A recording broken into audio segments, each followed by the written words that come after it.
All right, so today we're gonna be looking at my motorcycle. We're gonna be changing the chain and sprockets. But before we get there, I'll tell you a little bit about my mechanical experience. I want you guys to know that I am in fact not a trained professional, but I also want you to know that that's not necessarily important. All you need to do is have a clue, watch a lot of YouTube videos, do your research, make sure you got your tools. So while we're setting up over here, I'll tell you a little bit about what I've done before, right? So in Ghana and Ivory Coast, when I was running a few companies, I was specializing in kitchen appliances and furniture, I had a vehicle fleet I had to take care of. And that vehicle fleet was roughly 7 or 8 vehicles.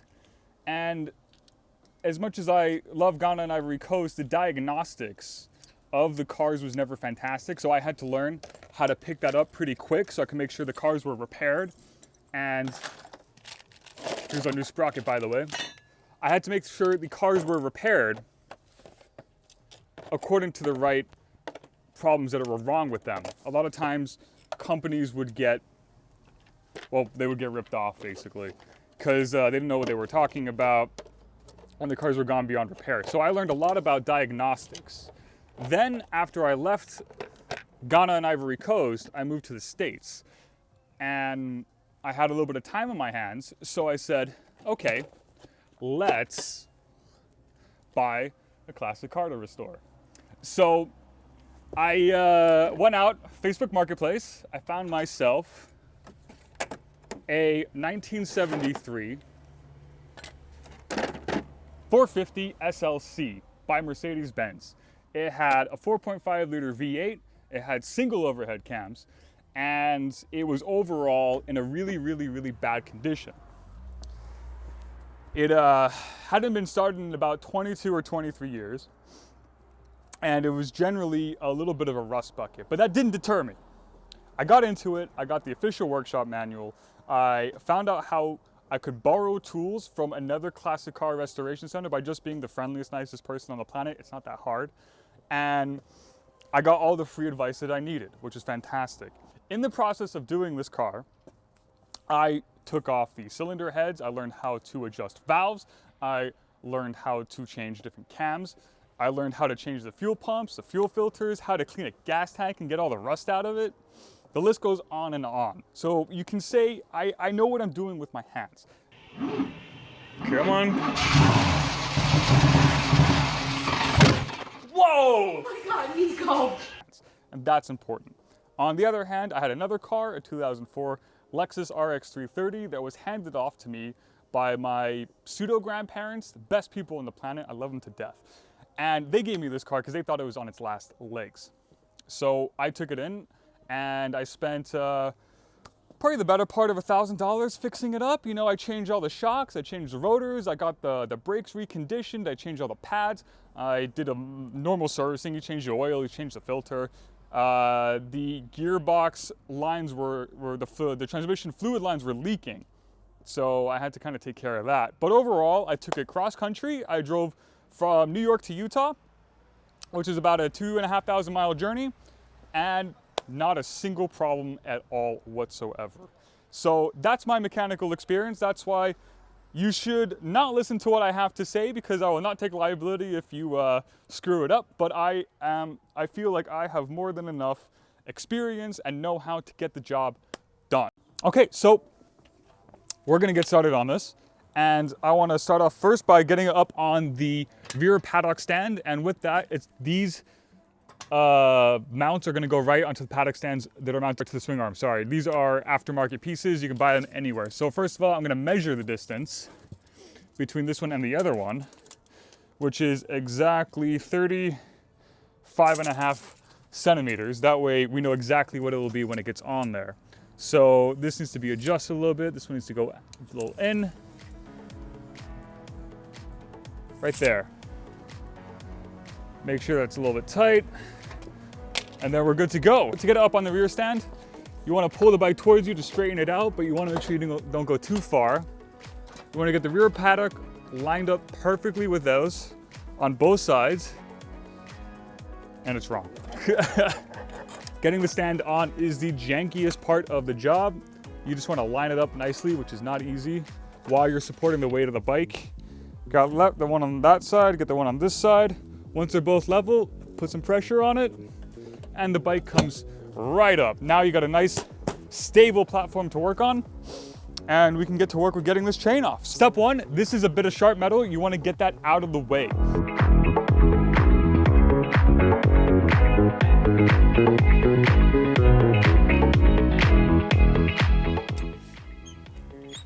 Oh, that sounds good.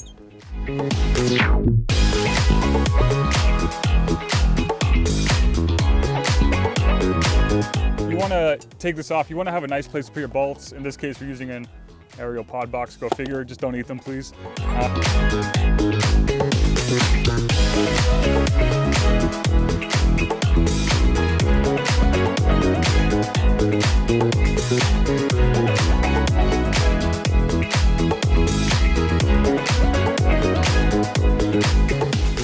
Now we have to take the gear linkage off.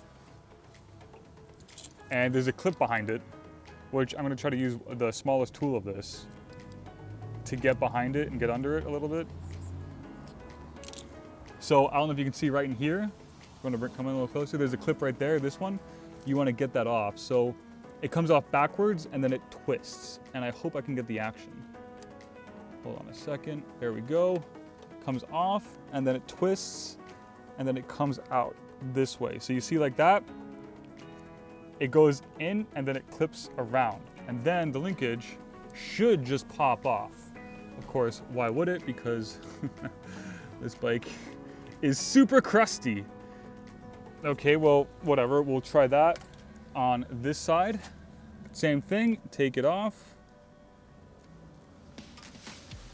And there we go. Oh wow, that's not coming off. Okay, well, this isn't gonna be the prettiest thing, but we're gonna grab a hammer.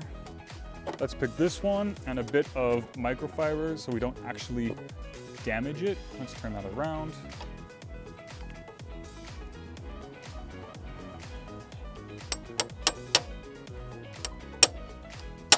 There we go, pops right off like a doozy.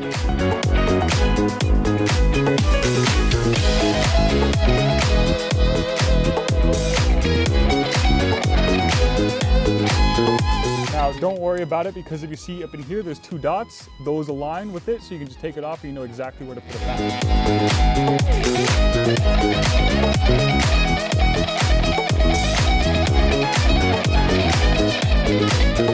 And we can just slide that out. Make sure the screw stays in there, because you don't want to lose that. Now we have to concentrate on getting the sprocket cover off. So that looks like an 8 or 10 millimeter bolt.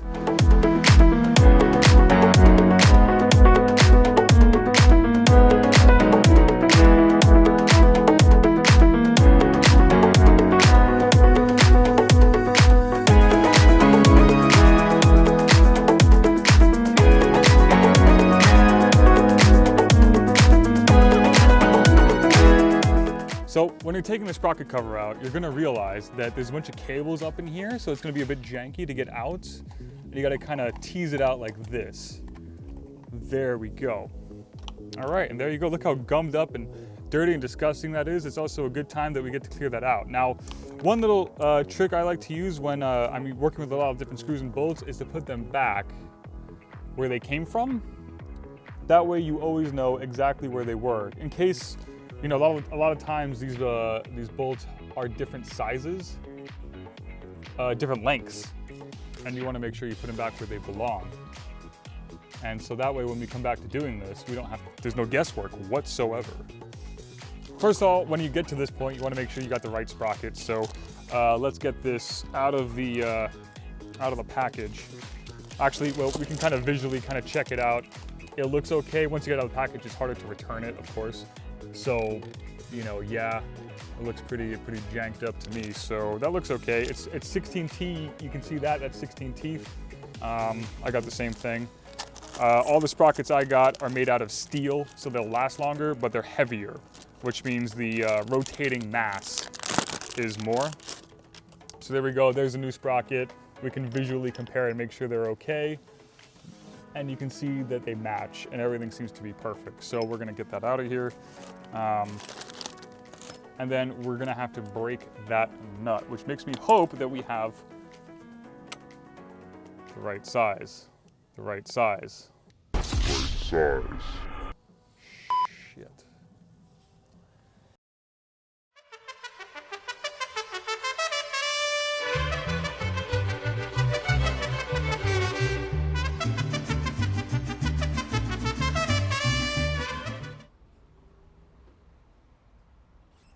Well, fuck it.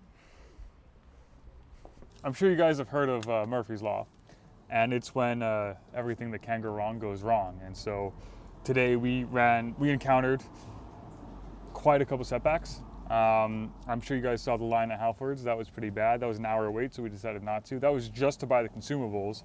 Then we said, okay, fine, maybe we don't need everything, so let's just get started and see what happens. Then we got to this point where we're looking at the front sprocket, and the biggest socket I have, this sucker is only 32 millimeters, and I need a 36. And I have asked about 6 people that have walked past. I stopped a construction van to ask if they have any. I sent out the editor-in-chief and his fine lady to see if they can find one. And it's Sunday, of course, so half the stores are closed. And if they're not closed, then the lines are 3 miles long. And it just looks like we're just fucked. So it's fine. I'm just gonna button this back up so I can ride home, and yeah, I guess we'll see you next week. There's a lesson for you. Whatever. Today was a massive failure, bit of a bust. I talked about Murphy's Law before. Came right in and nipped us right in the ass. And I guess there's no one else to blame but me. I thought I was totally prepared. I laid out all the tools. You know, I was ready to go. But today was just not my day. Next week will be, though. I left all the tools where they need to be. I have everything I need.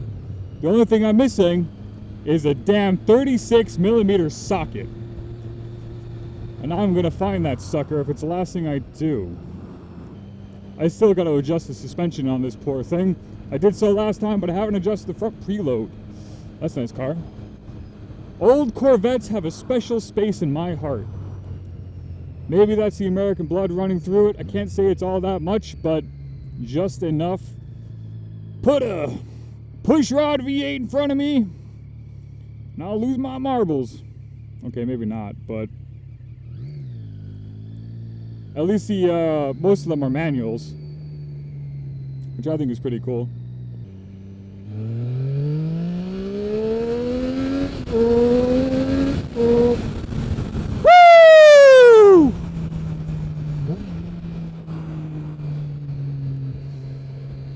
God, I love this bike. It's got the power and torque to make anybody smile. And as always, the speed we're going is in multiples of miles per smile. Because we don't talk about miles per hour here. Why would we? Other than that, well, you know, it is what it is.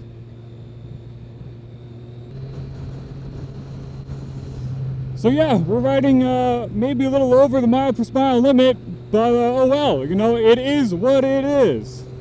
So, so you know, I've had this bike for just over a week and a half, almost 2, and I gotta say it's holding up pretty well.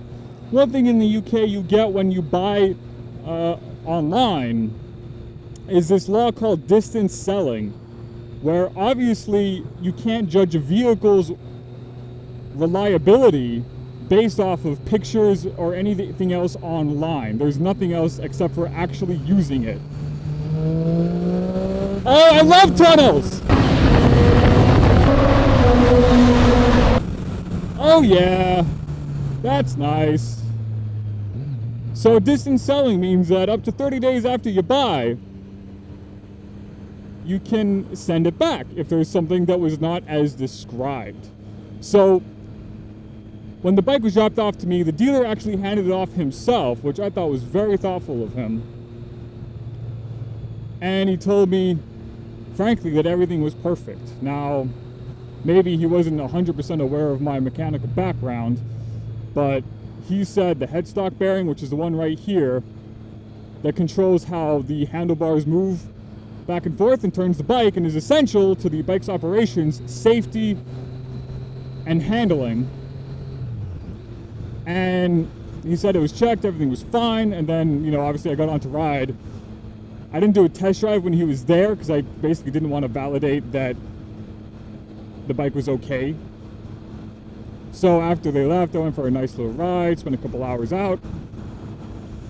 And right between 5 to 10 miles an hour during low speed maneuvers, you can feel when you're going dead center, it's sticking right in the middle before moving over to the left or to the right. So the only explanation I have for that is that this poor bike was wheelied far too much. And when you come down hard from a wheelie, you're gonna make a little dent in the bearing racer. That's where that bearing actually sits. So now it may have not have been that. That's my hypothesis, you know, scientifically speaking. But it's not super hard to change. All you need are the right tools, and they can be had for... Oh, there's a tunnel coming up. Oh, this is going to be good. We got to change down a couple gears. One more. You ready?